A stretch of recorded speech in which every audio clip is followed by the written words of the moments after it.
अस्सलाम वालेकुम वरहमतुल्लाहि वबरकातुहू। आज हम बना रहे हैं बेसनी रोटी। और बेसनी रोटी के लिए जो हमें चीज़ें चाहिए वो हम बता देते हैं। ये 2 प्याली मैंने बेसन का लिया है इस तरह से। और जितना भी आप बेसन लें ना तो उसका हाफ जो है वो आपने आटा, गंदम का आटा जिससे आप रोटी बनाते हैं घर में, आपने वो लेना है। तो ये मैंने 1 प्याली जो है वो आटे के लिए है, ये इसमें चला जाएगा क्योंकि आटा बहुत ज़रूरी है डालना, जिसकी वजह से ये आपस में इनकी बाइंडिंग होती है। तो इस तरह से इसमें मैंने बेसन डाल दिया है और आटा है। और इसके अलावा ये धनिया जाएगा। हरी मिर्चें मैंने 2 बारीक बारीक काटी हैं, मेरी बड़ी हैं इसलिए थोड़ी डालती हूँ, क्योंकि बच्चे ज़्यादा मिर्चें नहीं खाते, लेकिन आप अपने हिसाब से मिर्चें डाल लीजिएगा। और इसके अलावा जो है पुदीना डाला है, थोड़ा सा प्याज डालूँगी मैं, और कुछ प्याज मैं तड़के के लिए रख लूँगी।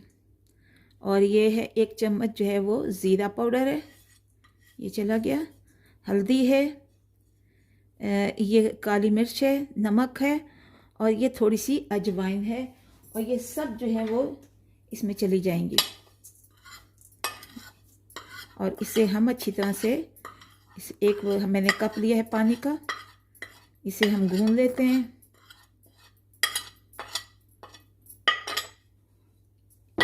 और गूंदने से पहले, ये मैंने लिया है 1 कप पानी का, गूंदने से पहले इसमें हम थोड़ा सा तड़का लगा लेते हैं। और वो मैं बताती हूँ किस चीज़ का तड़का है। मैंने ये 1 चम्मच जो है वो भर के मैंने एक ऑयल की ले ली है, इससे ज़्यादा आपने नहीं डालना। और बस ये मैंने हींग डाली है, पिंच हींग डाली है। इसके अलावा हम इसमें ये थोड़ा सा प्याज जो मैंने बचा लिया था वो डालेंगे, करी पत्ता डालेंगे, और ये राई है, ये भी 1 छोटी चाय की चम्मच है, और ये ज़ीरा है। ये सब इसमें चला गया। इसका हमने जो है तड़का बनाकर इसमें डालना है। इससे बहुत ही जायकेदार बन जाएगी आपकी बेसनी रोटी, जो बहुत सेहत के लिए अच्छी है, शुगर वालों के लिए अच्छी है। और इसे आप बगैर तड़के के भी आप बना सकते हैं अगर आप चाहें तो, लेकिन इससे ये कि बहुत अच्छा जायका आ जाता है। इसके अलावा हमने ये लहसुन की चटनी बनानी है, जो कुछ इस तरह से है कि 2 मैंने हरी मिर्च ली हैं, लाल मिर्च ली है दड़ी भी, और 4 या 5 ये लहसुन की जवे ली हैं, नींबू लिया है। अगर आप कुछ और डालना चाहते हैं, टमाटर डालना चाहते हैं तो वो डाल लीजिए, लेकिन मैंने इसके साथ में इसी तरह से चटनी बनाकर हम इस्तेमाल करते हैं, और बहुत ही जायकेदार जो है वो चटनी बन जाती है। इसे हम गूंद लें आटे को तड़का लगा के, उसके बाद फिर हम बताते हैं। तो देखिए ये तड़का लग गया है, और इसको ज़्यादा जो है हमने बहुत ज़्यादा नहीं फ्राई करना, बस इतना कि थोड़ा सा हो, और इसको इसमें डाल देना है। इससे जायका जो है वो बहुत ज़्यादा अच्छा आ जाता है। और आप इसे मिलाकर अच्छी तरह से पहले से मिलाएंगे, और फिर इसे गूंद लेंगे। अच्छी तरह से इसे मिला लीजिए, और फिर साफ हाथों से आप इसे गूंद लें। ये चला गया इसमें।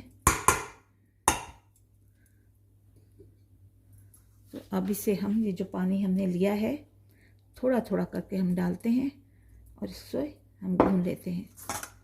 ये आप भी खाएं, घर में मेहमान आए उन्हें खिलाइए, बच्चों को खिलाइए, और ये बहुत ही मज़े की बनती हैं। और अचार के साथ भी आप खा सकते हैं घर में। अब बाज़ दफ़ा ऐसा होता है ना, घर में क्या बनाएं, बस हर घर की यही है कि आज क्या बनना चाहिए। तो बाज़ दफ़ा इस तरह से भी आप बना के जो है घर वालों को दे सकते हैं, साथ में अचार दे दें, चटनी दे दें। तो और चटनी आप पता है आपको अपनी मर्ज़ी के मुताबिक जैसी चाहें, लेकिन लहसुन की चटनी जो है वो इसके साथ ही बहुत ही मज़ा देती है, बहुत ही अच्छी होती है। ये थोड़ा थोड़ा पानी करके इसे आप गूंद लें। तो देखिए वीवर्स, ये मैंने आटा गूंद लिया अच्छी तरह। अब इसको हम ढक कर तकरीबन 10 से 12 मिनट तक हम इसे रखेंगे और उसके बाद जो है फिर हम इसे की रोटियां बनाएंगे। और तब तक हम अपनी चटनी पर काम कर लेते हैं। जो मैंने बताया कि हम ये चटनी बनाएंगे लहसुन की, और इसको अब हम पीस लेते हैं। तो चटनी बनाने के लिए हम इस जार में थोड़ा सा मैंने ये धनिया लिया है और इसको धो के अच्छी तरह साफ़ करके, और इसको आप हाथ से ही काट दें या आप इस तरह से थोड़ा थोड़ा मोटा मोटा करके आप काट सकते हैं। ये रफली आप इसको आप इन्हें इस तरह से डाल देना है। ये आपकी चॉइस है, अगर आप चाहें तो धनिया डालें ना डालें, लेकिन मैं डाल रही हूँ। और इसी तरह से ये लहसुन है, लाल मिर्चें और हरी मिर्चें हैं। मैं लेमन का जूस जो है वो बाद में डालूँगी। अभी इसको मैं इसी तरह से ग्राइंड कर लेती हूँ।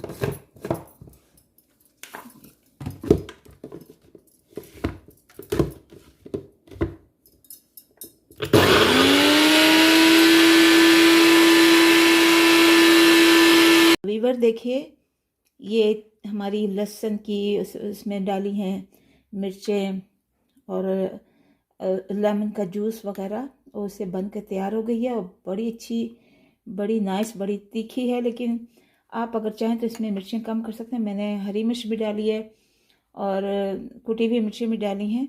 तो आप अपने टेस्ट के मुताबिक जो है वो इसमें चटनी बना सकते हैं।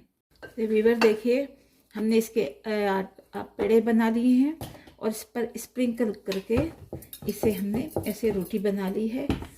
और अब हम इसको उठा के तवे पे डाल देते हैं। आपको दिखाते हैं, ये ऐसे करके हमने इसको तवे पे डाल दिया। और तवे को ज़्यादा आपने जो है वो गर्म नहीं रखना, फ्लेम बिल्कुल दरमियानी रखनी है, बहुत ज़्यादा हाई नहीं रखनी। तो ये हमारा बन गया है।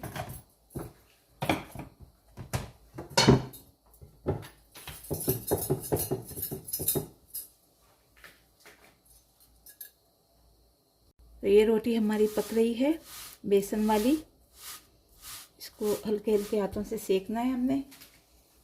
दूसरी रोटी बना लेंगे।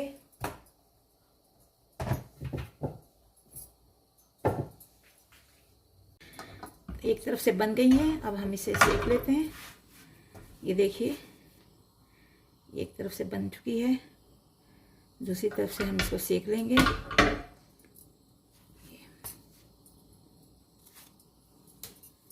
इसको हम इस तरह से आग पे सेक लेंगे। बड़ी लजीज ये रोटी होती है। और अगर आप इसको चटनी के साथ खाएं, और घर में अगर शोरबे का सालन बचा हुआ है, दाल बची है, अचार है, आप उसके साथ भी इसे खा सकते हैं।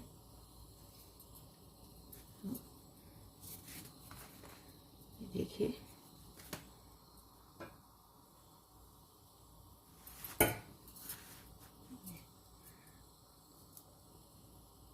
तो ये पक के तैयार हो गई है। इसको रख देते हैं और दूसरी रोटी बनाते हैं। तो देखिए, दूसरी रोटी भी हमारी जो है वो पक गई है तकरीबन। एक तरफ से सेक गई है, दूसरी तरफ से हम इसको सेका लेते हैं।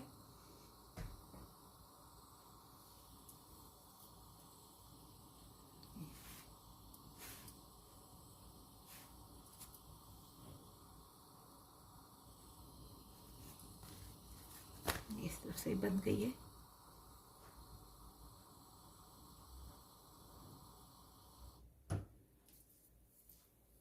देखिए, ये बहुत ही खूबसूरत सी रोटियां बन के तैयार हो गई हैं। अगर इस पे आप चाहें तो हल्का हल्का सा बटर भी लगा सकते हैं। देसी घी चाहें तो देसी घी भी हल्का हल्का सा लगा सकते हैं, और ये बहुत ही जायके में अच्छी रहेगी। इसको ज़रूर ट्राई कीजिए आप। ये देखिए, बाकी रोटियां भी हम बना लेते हैं। तो व्यूअर्स देखिए, ये बेसनी रोटी बनके तैयार हो गई है और इसके साथ चटनी भी है, अचार भी है। आप जो चाहें इसके साथ इस्तेमाल कर सकते हैं। बस अल्लाह ताला का बड़ा बड़ा शुक्र अदा करें। जब भी आप खाना बनाएं, अव्वल तो आप बिस्मिल्लाह से शुरू करें, बिस्मिल्लाह रहमान रहीम कह के शुरू करें। और हमारे जो उस्ताद थे इस्लामिक स्टडीज़ के, वो कहते थे कि औरतों को जब भी माएँ घर में खाना पकाएं तो बावज़ू होकर पकाएं, और बावज़ू जब आप होंगी तो खाने में भी बरकत होगी और जायका भी जो है बहुत अच्छा होगा। घर वाले भी बड़े शौक़ से खाएंगे। तो इस तरह से बावज़ू होकर अगर कोशिश करें, बावज़ू होकर खाना पकाएं। तो ये बेसन की रोटी हमारी बहुत ही लजीज है। इसे आप ज़रूर ट्राई कीजिए और हमें अपनी दुआओं में याद रखिए। हम भी आपको अपनी दुआओं में याद रखेंगे। अल्लाह ताला से मेरी यही दुआ है कि जो इस चैनल को सब्सक्राइब कर रहा है, पसंद कर रहा है, लाइक कर रहा है, अल्लाह रब्बुल आलमीन उसके खानों में बरकत दे, उसके रिज़्क़ में बरकत दे और इसकी सेहत और सलामती में बरकत दे। तो इसी तरह रिज़्क़ हलाल की भी आपको अल्लाह ताला जो है वो उसी रास्ते पे चलाए रखे जिस पे आप रिज़्क़ हलाल अपने आप को और अपने बच्चों को खिलाते हैं। तो ज़रूर इसे ट्राई कीजिए, बहुत ही जायकेदार है। ये चटनी आप इस्तेमाल कीजिए। इसमें मैंने जो है वह धनिया डाला है। अगर आप चाहें तो धनिया ना डालें, पुदीना डालें और रेड, लेकिन इसमें जो है लहसुन जो है वो ज़रूर जाएगा। तो बहुत ही लजीज खाना जो है वो, और फटाफट यानी जल्दी में बहुत आसानी से ये बनने वाला है। तो इसे इस्तेमाल कीजिए। हमारे चैनल को सब्सक्राइब कीजिए, लाइक कीजिए, कमेंट्स कीजिए। मिलते हैं इंशाल्लाह अगली वीडियो पर।